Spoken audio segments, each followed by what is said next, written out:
So the number one red flag, I guess you could say, is isolation as Yeah. one of the earliest pieces that you'll see. If you could break it down into like two to three others, very simply, what are those other early red flags that you see that often lead to eventual burnout? Mhm.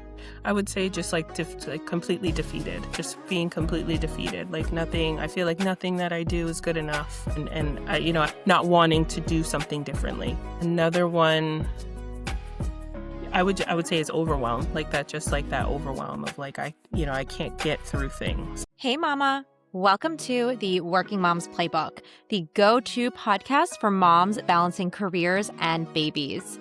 I'm your host, Antonia DePace, former editor, current marketing maven, and mom of one.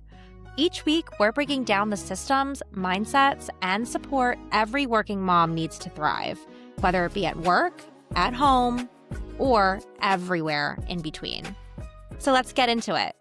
All right, everybody, welcome to the Working Moms Playbook podcast. This week's episode is featuring Kayla Ogletree, who is a licensed clinical social worker who focuses on perinatal mental health, infertility, fertility challenges, child and infant loss, and so much more. Her practices are deep rooted in evidence-based practices such as cognitive behavioral therapy, dialectical behavioral therapy, trauma-informed care, and then also the strengths-based perspective. So welcome, Kayla. I'm so excited and honored to have you on the podcast today. Thank you so much for having me, Antonia. I'm so happy to be here. Thank you for allowing me to have this platform and to share, and talk more about, today's topic. Of course. And speaking of today's topic for our listeners, because we, of course, know, but they don't know yet, we are going to be discussing a topic that is so near and dear to both of our hearts as mothers, and of course, as your guys' hearts as mothers. But for some reason, it is also like so little spoken about. It's just like no one ever talks about it. And that is maternal mental health and navigating burnout. And we're really trying to get into the depths of all of this, as well as perhaps coming up with some tips and practices that can help us all today. But Kayla, let us circle back to you. Tell me a little bit about you so that our listeners can have a better idea as well. Sure, of course. Yes, yes, yeah. Thank you so much for that lovely intro, kind of about me and my practice, and just to give you all a little bit more of a background of me and who I am. So I'm born and raised in New Jersey. I currently live in Kearney, New Jersey. I have a 7-year-old daughter. And the reason why I was like, I wanted to get in with Antonia and talk more with her is because I'm a mother myself, and the reason that kind of led me to my career path, and why I love to support other moms in what I do. So I've been working in with parents, moms for over a decade now, supporting them. And then once I became a mom, I was like, whoa, this is like, there is like so much I don't know. There's so much like, Yeah. I was doing early intervention. If you're familiar with early intervention, it helps kids meet their developmental milestones. So I did that for almost a decade. I worked in schools. When I was doing early intervention, I became a mom. I was like, this is something nobody, like you were saying, nobody talks about, like the hormonal Yeah. changes. I'm like, what is happening? Why? I remember my daughter's dad was leaving the house. The dog was like whining because he was leaving, and I started bawling my eyes out. I'm like, why am I crying? Like, what is going on? Like, You don't even know like why you're doing it, which makes it yeah, I'm like, even like more bizarre. like, why am I crying? But no one had, like you said, no one had talked to me really about Yeah. like the hormonal shift, and then, as you go through postpartum, like all the changes, like everything just feels so different. Sometimes it could feel very isolating. So long story short, that's why I got into the work that I do. Um some other things about me, I love, especially in sessions with clients, like I love to laugh, I love to crack jokes, I love to sing and dance and just really enjoy life. I love to travel. So those are just little things about me. Yeah. You kind of just hit one of the talking points on the head where after you have the baby, you're going through so much. There's so much change and it goes far beyond like what you ever expect, right? Like, a baby is going to be a change, or most of us do, right? Baby's going to be a big change. And then you have the baby, you're expecting that change. And then that change becomes even bigger than you ever expected it to be. But then on top of it, you yourself as a mother and as a woman are dealing with so much internally, whether it be the postpartum hormones, navigating new identity shifts as a mother, but also trying to find room for your former self in there, right?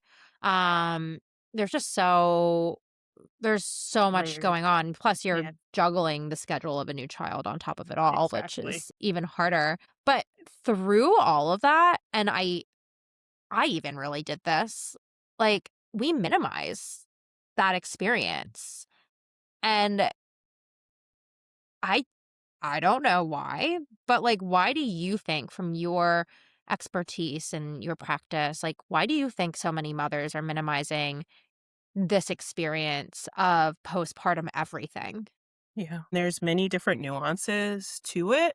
There's many different layers, but I see a lot of like we were talking about, just not talking about all of these things, all of these changes. And I know this, like I'm speaking from my own personal experience, like moms are just like mom does everything, Yeah. mom and Yeah. like she's the default. Like everyone goes to mom. That was kind of normalized. And it's not until now that we're really talking more about mom needs more support. We talk about this village, but sometimes that village is not there for mom too. So Yeah, it's just it's not normalized for moms to seek.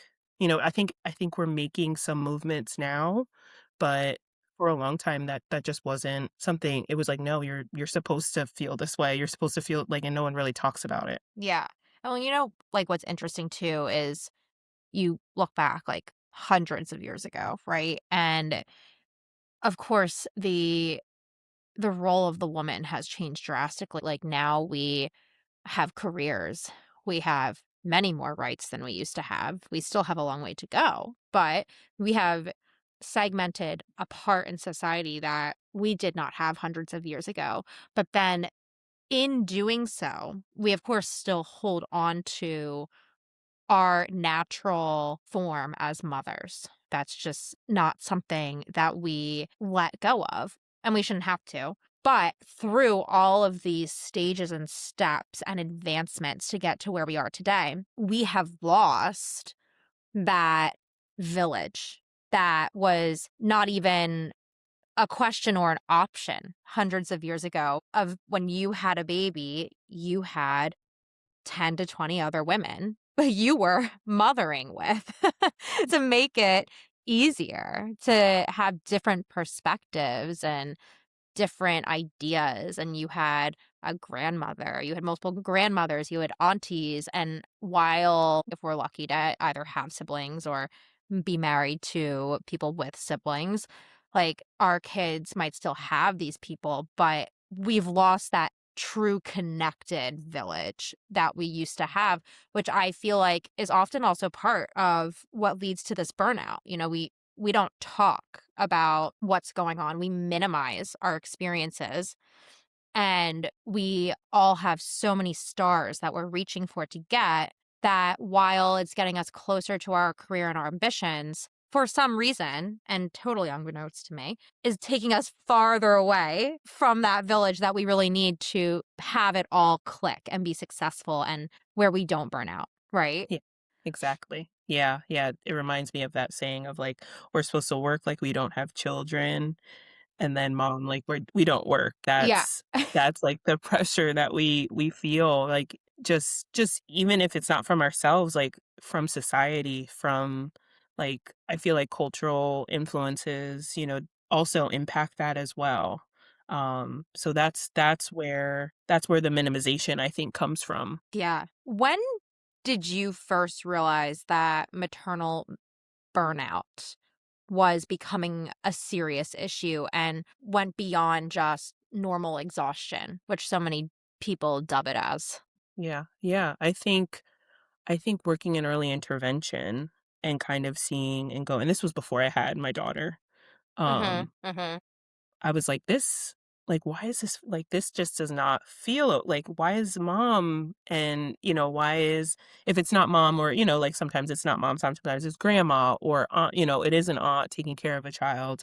But Right. why are they doing this all alone? So which Yeah, also made me yeah. fearful to become a parent. I was like, is this what it's like? Like is this what is gonna happen? Like this just I knew in the pit of my stomach working doing that work that this something didn't feel right, and I that's what motivated me and empowered me to do more. How can I support moms because it's such an important job, or support, whoever the primary parent is, raising kids, what else can Yeah. I do here? Obviously, it really hit me when I became a parent, and then I actually had a stint where I wasn't in maternal mental health, um, like, formally yet, but I was like, "What can I do?" So had started my own podcast at the time just to have a space to, like, vent it out. It was Yeah. like it didn't go anywhere, but it was nice to be, like just to have an outlet of, like, having these conversations, even if, like, to whoever was listening, I may have had, like, one listener at the time, but I'm like, "If I can help that one person know that it's okay that you feel this way," and that in turn helped me kind of through that postpartum period. And then when I became a maternal mental health therapist and all of your clients are coming and I'm like they have these like really really large expectations that they're coming to therapy for of like I should be able to handle all of this and I have to, do all of these things and then I have to worry, I'm like whoa whoa whoa, like that's just not realistic for you're one person, Yeah.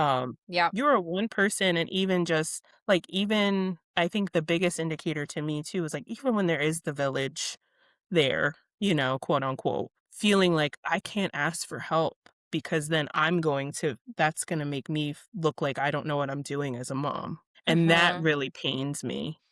And Yeah. that's heartbreaking to hear, that you feel like you can't reach out for help because people are going to think that you're not doing a good job as a parent. Yeah, and it's hard. I mean, I'm, of course, very lucky to have many friends who, we love and accept each other despite the different ways that we mother and parent.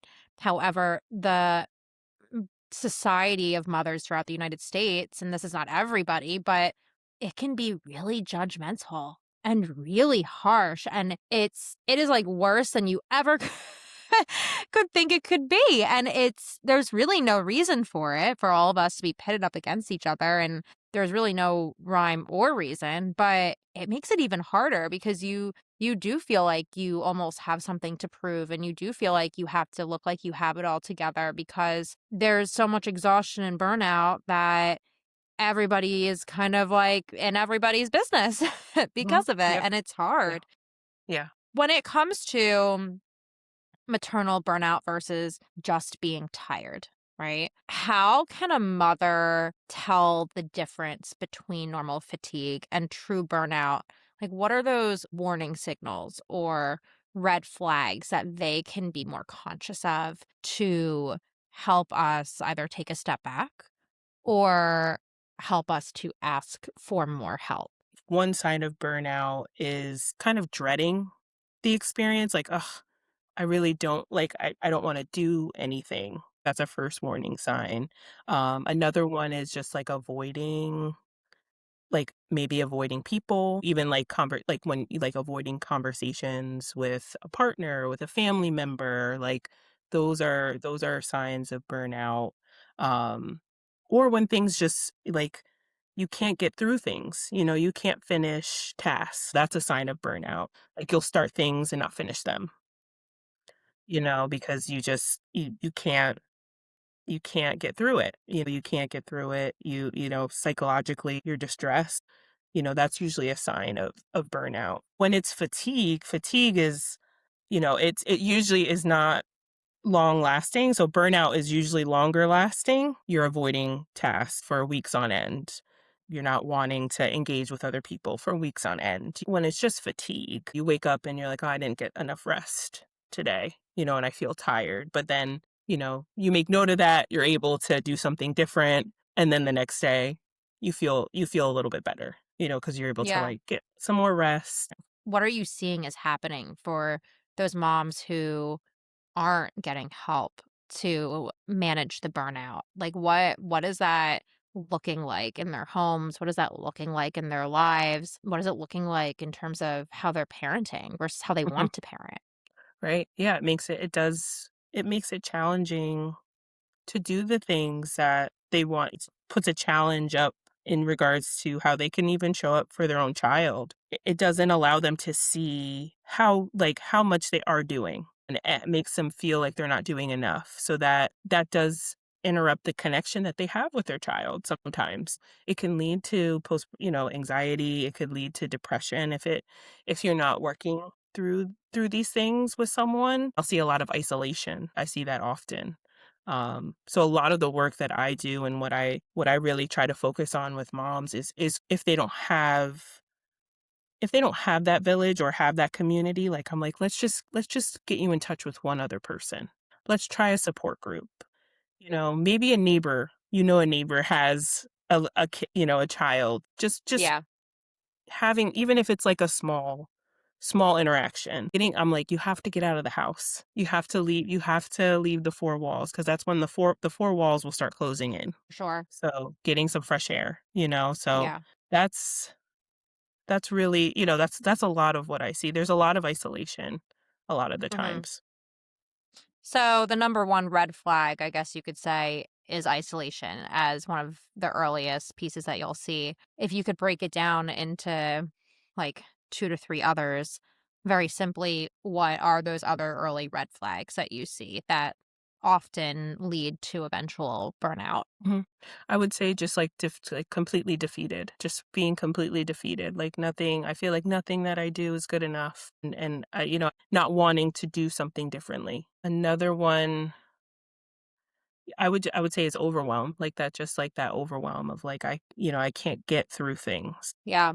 And even then, asking for help it can feel so hard for so many Mhm. moms. I mean, especially if it's a mother who is, like, just used to being able to do everything on her own.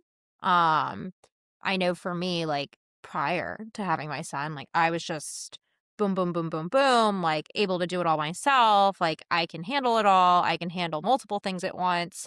Um, my brain was, like, fully sharp, no mom brain.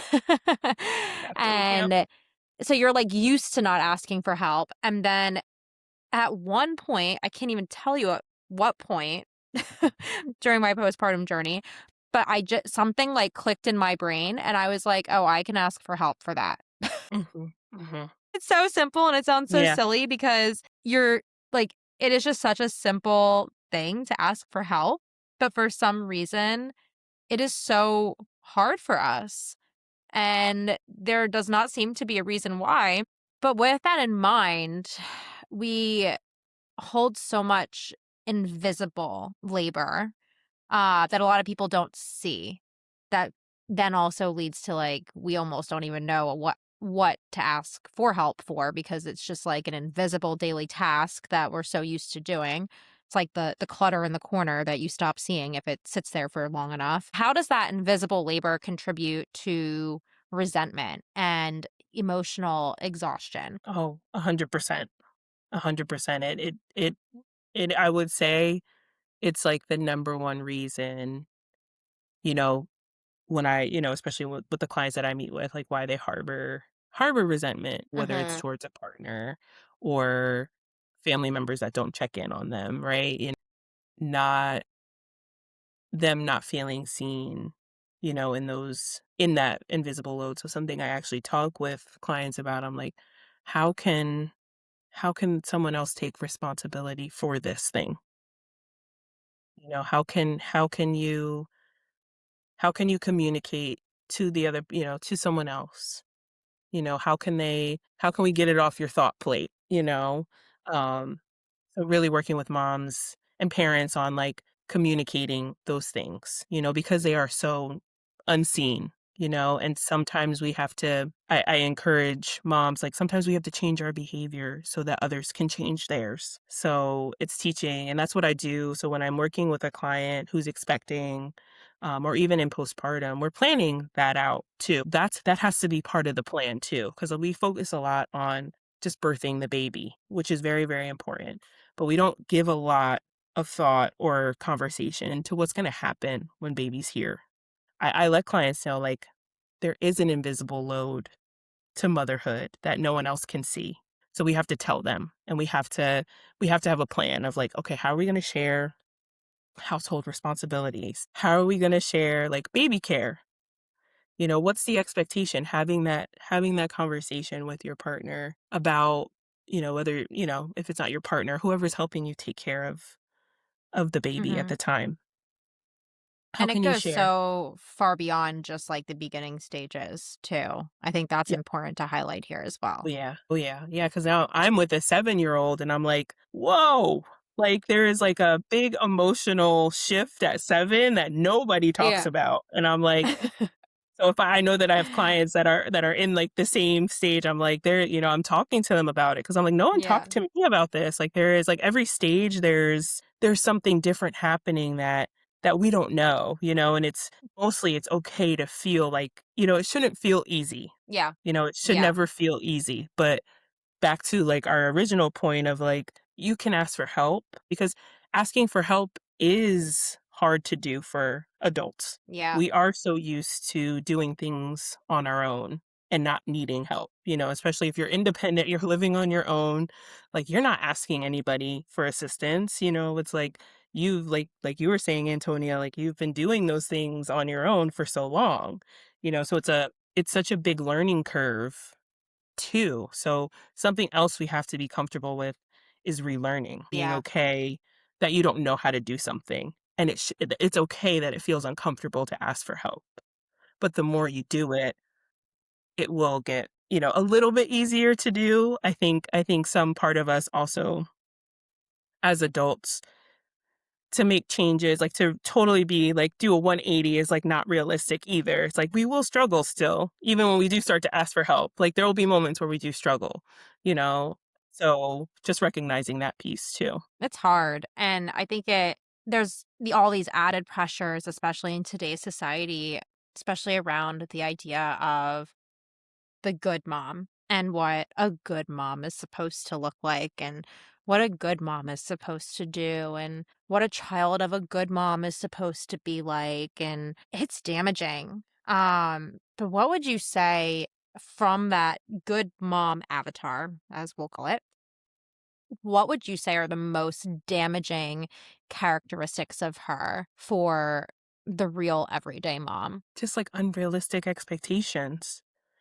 I think it's like we like these pressures because also too, like, we don't have, and I tell clients this all the time. I'm like, we don't know how baby's going to come into this world and what their needs are going to be. You may have a child that doesn't want to sleep, but that does not indicate that you're a bad mom. You may have a child that doesn't want to eat, or feeding is a real big challenge for your child. They're very colicky. They have allergies. Like, that does not mean you're a bad mom. Being a good mom, that idea puts a lot of pressure on moms, and I would say, like, the unrealistic expectation because there's a lot of things we don't have control over. Mhm. There's Yeah. so much we don't have control over. It's this idea that you are in control of everything. So if it doesn't go this way, then it's your fault, which is just that's just not true, Yeah. you know. Yep. And I feel like on the day to day, like pre-motherhood, we don't put as much pressure on ourselves Right. for those things. You're running 5 minutes late. You're like, oh crap. But you're not, it's just not the same level because it's not necessarily your fault. Crossing over into maternal mental health and burnout specifically for those working moms. Um, how does returning to work really impact maternal mental health? What have you seen during your time? Increased anxiety, like, how am I going to fit in work. It also depends on where your child is at that point. Like, if they're still not sleeping through the night, a lot of the time is like, how do I manage work and I'm still only getting 2 to 3 hours of sleep a night? So it is a direct correlation on maternal mental health. And when I'm working with a client, I will we have to come up with like a action plan, almost like to all my therapists out there, almost like a crisis intervention plan, but like we need to talk about like how are we going to have like protective factors here? Is it possible, depending on where the client is can we start on a modified schedule? Can we work from home? Is there anything we can do here to help you transition? Depending on, not every client needs that, but we start talking like minimum of 4 weeks ahead before they go back to work. How are we going to have some protective measures in place so that this transition does not feel so distressing? Like, there is a level of distress because you're separating from your baby. It's okay that this doesn't feel natural, that this feel like you feel sad. I remember I bawled my eyes out the entire day before I had to return to work. And it's okay. It's okay to be sad. It's okay. I've helped moms stay at home too if like that's where they are. Oh, but in our world, in our society, we have two parents that work, in order to make a living. Like, they have to work. So sometimes that's just not reality for a Yeah. family. Yeah. Um, but it 1,000%, correlates with like uptick. If you if you're untreated and you're transitioning back to work, you're still within the postpartum period at that point, but you have a higher risk of having major depressive disorder or generalized anxiety.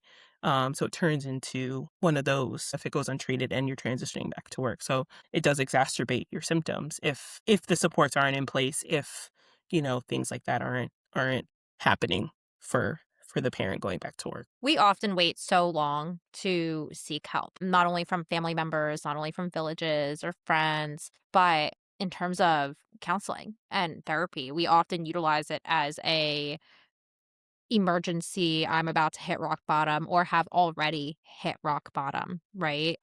That's often when many of us seek help from a professional. In your opinion, when should a mother start to look into professional services to help manage these major chapters in life? Absolutely. One thing moms can do is they can ask when they find out that they're expecting, they can ask their OBGYN if they could do a perinatal depression screening to see where they are. I think as soon as you find out you're pregnant that you should be in some sort of counseling. It's because of the major life change and all the stressors and everything that comes with that. But if to have like some people need like the marker. So checking in with when you go to your OB appointments, making sure that they're doing some won't a lot of OBs won't do it until the end of like until baby's here. Yeah. But just Yes. requesting like, can you do a screening for me? I just want to kind of see where I am. So they're gonna give you a questionnaire. It's usually like I think it's about like 8 questions just to Mhm. see where you are. Um Yeah. and making sure that they're sitting with you and giving you the feedback of like, okay, this is where you scored. There's usually like mild, moderate, severe levels. So if you're in that mild to moderate area, that's when I definitely would start looking into, because it also a lot of the times when I sit with clients, it's like it's taken me forever to find you, like, so Yeah. there is that waiting period. So before it gets to that severe area, like, to be preventative, pregnancy is a life-changing event, so you need support. So if it's and it doesn't necessarily have to be therapy all the time. I would say set up supports in any way. If you don't wanna start with counseling, if that's not your jam right now, um, try a support group.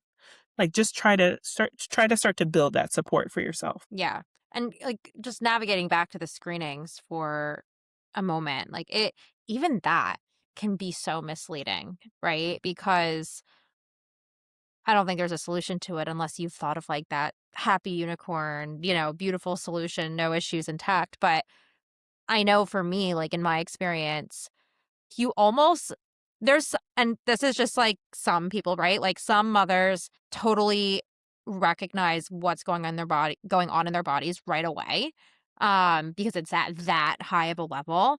But then there are some mothers, like me, for example, where the changes are obviously immense when you have the baby. Your hormones are everywhere, but it can be very hard to decipher what is a normal feeling to be having and what is not a normal level of that feeling to be having where you should be seeking. I mean, I had to fill out that screening multiple times after I had John.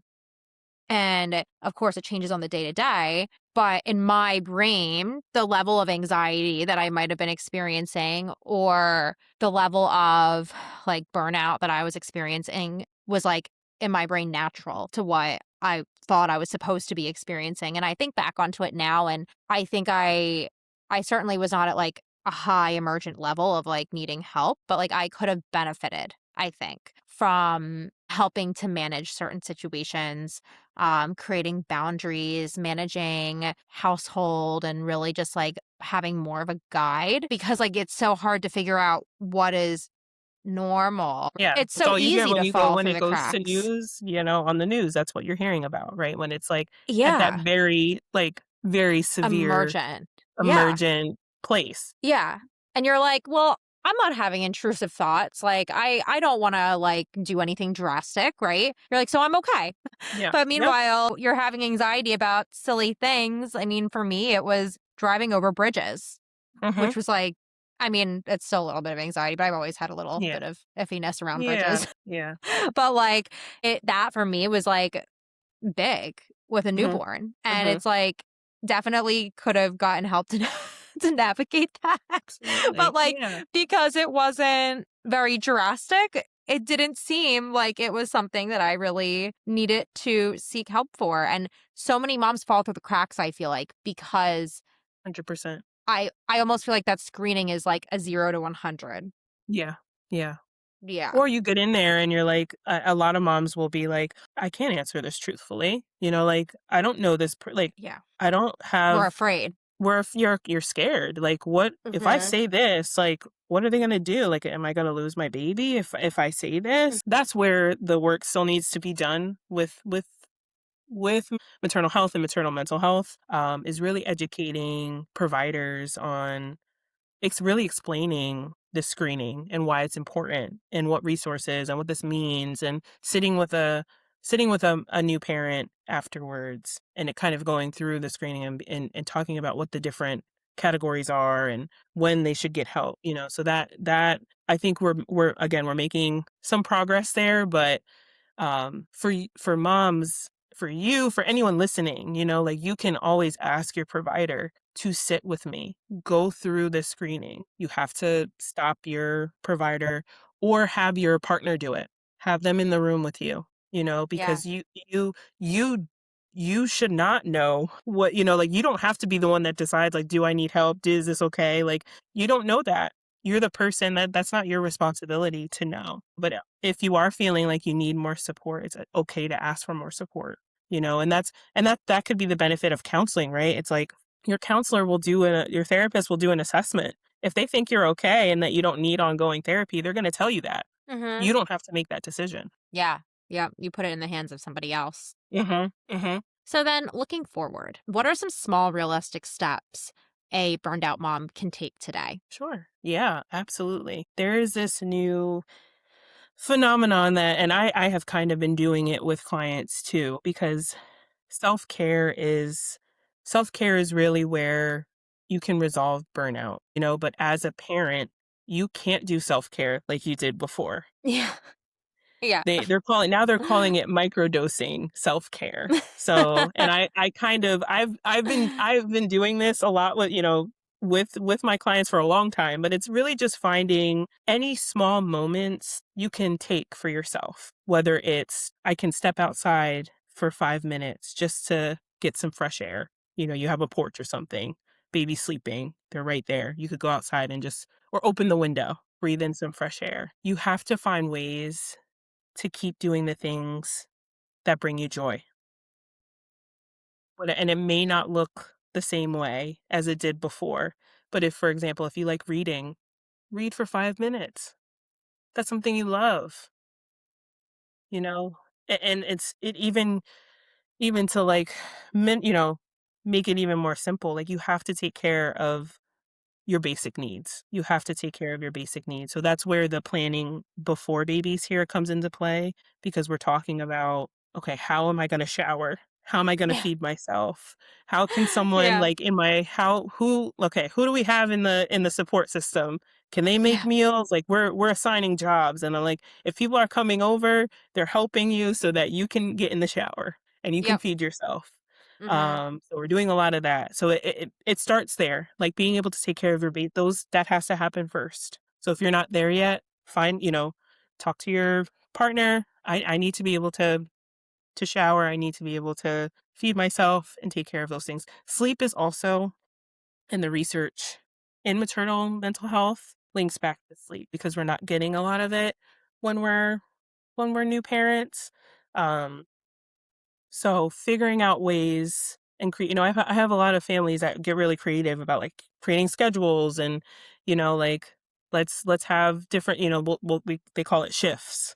And then determining when more intervention might be needed. Like you may need like there are sleep consultants. They can be costly, but they can be worth it if you're trying it's like the last I would say that's the last like step to take. Like if you've tried everything, maybe still not sleeping, call a sleep consultant. Even if you do just one meeting with them, Yeah. Yeah. just a baby sleep consultant. Part of the work too that I do, and I don't want to leave this population out too, is like when you're trying to conceive or expand your family, like that's where a lot of this can be helpful too. So Yeah. any people out there listening or anyone experiencing like fertility and infertility challenges, it's good to have this in place too because these things even start in preconception as well. Um, so any little, I would say like something to take away that you could do today is any little thing you could do. If you were an artist, if you anything you used to do, finding like small, it could be 5 to 10 minutes, finding time, you know, just somewhere to do those things. Guided breathing is also another thing you can do for like 2 to 3 minutes. Um, and really talking to your if you have a support network, talking to them about how you're feeling and asking for help. Yeah. It's very important. Well, you just hit it on the head here, but of course, if any listeners have any added questions or there's things that we didn't cover, where can they find you? I'm on Instagram. You can find me at Strength and Nurture Counseling on Instagram. I'm also on Facebook as well. You can, if you wanted to inquire about anything else and wanted to send me an email, you can send me an email to info@strengthandnurture.com. Amazing. Well, thank you so much for coming on today. I think we've really been able to cover and get some great information. And I'm hoping you guys, as listeners, are able to benefit from some of this. For those listening, thank you so much for joining today. I hope you enjoyed the episode. Kayla, thank you for coming on. I hope to be able to have many more conversations to come. I'm just in awe of the work you're doing, and I'm very hopeful and excited for a future where it can be better for Yeah. moms because of people like you trying to make a difference. So thank you. Thank you. Thank you so much for having me. It's been lovely speaking with you. It's been amazing speaking with you as well. For those listeners, thank you again so much for listening to this week's episode of the Working Moms Playbook. If you like this episode, rate it, comment it, and if you don't want to miss an episode, feel free to subscribe below. I will see you all again next Wednesday for the next episode. Thank you so much for making it to the end of this episode of the Working Moms Playbook. And also, thank you so much for sharing this episode with any and every working mom who might benefit. Also, thank you for subscribing. It means so much to be able to continue to grow this village of working moms in a world where our villages can feel fairly small. Keep an eye out for next week's episode, always debuting on a Wednesday, and I can't wait to see you there.